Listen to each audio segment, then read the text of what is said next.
Karena itulah Habib Abdullah bin Alwi al-Haddad, beliau mengatakan 4 hal yang dapat membinasakan seseorang. Jika dia bisa selamat dari 4 ini, selamat, dan dia akan menjadi orang yang beruntung. Kita di atas dunia tidak lepas dari ujian, tidak lepas dari cobaan. Untuk menggapai sesuatu yang sangat istimewa, kita harus melewati rintangan-rintangan, hambatan-hambatan yang menghalangi kita untuk mendapatkannya, untuk meraihnya. Diglobalkan semuanya ini ada di dalam 4 hal, ada di dalam 4 perbuatan yang dapat menghalangi seseorang, menjauhkan seseorang dari kebaikan, ketaatan. Salah satu dari 4 ini adalah al-jahlu, kebodohan.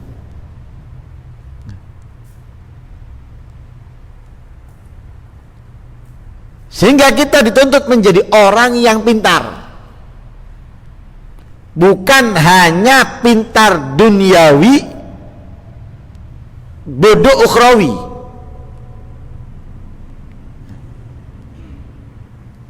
Harus pintar ukhrawi, kalau bisa juga duniawi. Jangan duniawi tanpa ukhrawi. Kalau ukhrawi saja boleh, sekalipun dunianya nggak pintar. Tapi kalau dia pintar ukhrawi dan duniawi, bagus, asalkan duniawinya tidak mengalahkan ukhrawinya. Kalau kita pintar ukhrawi dan duniawi, kita akan menjadi orang beruntung karena memegang kedua-duanya. Hanya pintar ukhrawi saja menjadi orang beruntung, apalagi kedua-duanya, asal ukhrawinya tidak mengalahkan duniawinya tidak mengalahkan ukhrawi. Kalau pintar duniawi saja nggak menguntungkan, karena kebanyakan orang yang pintar duniawi tidak mengerti ukhrawi, dia akan tersibukkan dari Allah dengan dunianya. Seperti Qarun, pintar sehingga bisa menjadi sukses dalam berbisnis, dalam berdagang, jadi orang yang kaya raya, tapi tersibukkan dengan dunianya dari Allah. Banyak lagi semisal Qarun, karena pintar duniawi, yang dia konsentrasikan, fokuskan dunianya, lalai daripada Allah subhanahu wa ta'ala. Tapi kalau orang yang pintar ukhrawi, sekalipun tidak pintar duniawi, dia menjadi orang yang beruntung, karena dia terus akan mendekatkan dirinya kepada Allah dengan apa yang telah diajarkan oleh Rasul Shallallahu Alaihi Wasallam. Mungkin dia tidak menjadi orang kaya raya, tapi minimal dia menjadi orang yang cukup. Kalaupun kekurangan, dia tidak akan menghinakan dirinya dengan apapun, sebagaimana yang telah terjadi kepada para sahabat Nabi Shallallahu Alaihi Wasallam, khususnya Ahlus Suffah.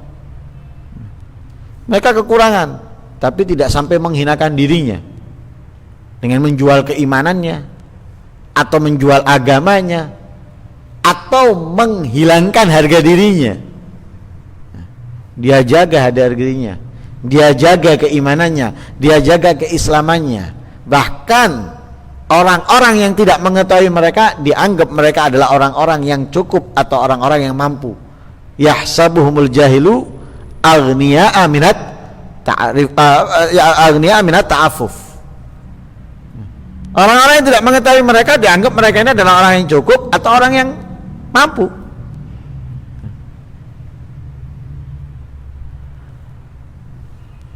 Kalau dia pintar juga duniawinya, pasti duniawinya akan membantu ukhrawinya. Nah, itu yang diajarkan dalam doa para aulia yang telah diajarkan oleh Rasulullah. Untuk apa? Menjadikan dunianya membantu agamanya. Ini dunia membantu agamanya, bukan kita menjual agama, tapi dunia yang kita miliki atau pengetahuan kita tentang dunia dapat membantu akhirat kita.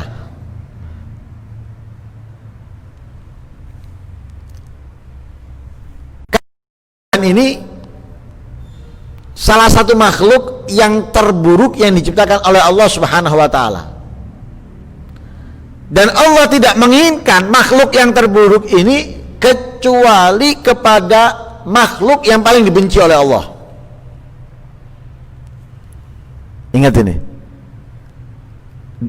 kebodohan makhluk yang terburuk yang diciptakan oleh Allah. Dan Allah tidak akan memberikan yang terburuk ini kecuali kepada makhluk yang paling buruk. Pertanyaannya, maukah kita menjadi yang terburuk?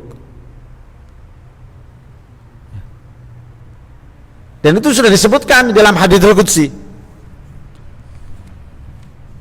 Dikatakan, Inna Allaha lamma khalaqal jahla qala lahu aqbil fa'adbar. Faqala lahu adbir fa'adbal. Ketika Allah Subhanahu wa taala menciptakan kebodohan, Allah ngomong kepada kebodohan itu, maju, mundur. Mundur, maju. Jadi disuruh maju, mundur, disuruh mundur, maju. Bodoh. Lalu Allah bersumpah, wa izzati, demi kemuliaanku, ma khalaqtu khalqan abghadu ilayya mink, tidaklah aku menciptakan makhluk yang paling aku benci darimu. Yang paling aku benci kepadaku atau dariku adalah kamu. Wala aj'alannaka fi syirari khalqi, dan aku akan berikan kamu, aku jadikan kamu untuk paling buruknya makhlukku, atau buruk-buruknya makhlukku. Na'udzubillah min. Karena itu kebodohan ini, kalau kita bodoh, kita dijadikan permainan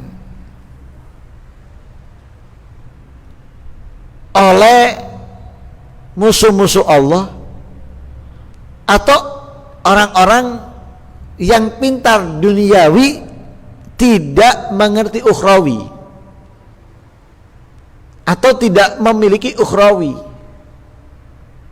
Kita akhirnya menjadi bahan permainan buat mereka.